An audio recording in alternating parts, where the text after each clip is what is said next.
Pink बॉलच्या काय आठवणी होत्या? काय वेगळे चॅलेंजेस होते वेगळं आणि असं कसं बघते तू चॅलेंज. पिंक बॉलचं हे future? Pink ball is like म्हणजे एक ऑस्ट्रेलियाने इन्व्हेंट केलेला गेम आहे तो, पिंक बॉलने खेळणं. पण पिंक बॉल जेव्हा मी पहिल्यांदा खेळले होते इट वॉज डिफिकल्ट, कारण पिंक बॉलमध्ये थोडीशी सीम ग्रीन कलर असते, त्याच्यामुळे ती सीम इतकी जास्त विजिबल नसते बॅटरसाठी. त्याच्यामुळे स्विंग आणि थोडंसं ओळखायला वेळ लागतो. आणि जर इंग्लंडमध्ये खेळताय तर अजून it's difficult to play. Movement जास्तच असते. येस.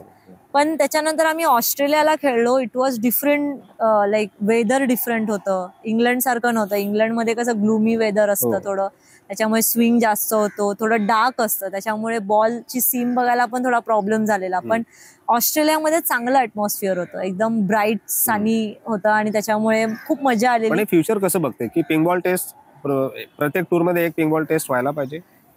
ऑफकोर्स व्हायला पाहिजे, कारण वातावरण जर लक्षात घेतलं आपण, कारण इतकं गरम असतं, 5 दिवस प्लेयर्सना खेळायचं असतं, तर त्याच्यामध्ये जर एखादी मॅच जर पिंक बॉल टेस्ट केली तर काहीच हरकत नाहीये. आणि इट्स ऑलवेज गुड ना की संध्याकाळी मॅच बघणं पण इझी होतं लोकांना, व्ह्युअरशिप पण तेवढी जास्त मिळू शकते, कारण संध्याकाळी मॅच असते. इट डिपेंड्स कोणत्या कंट्रीमध्ये खेळतोय त्याच्यावर डिपेंड करतं.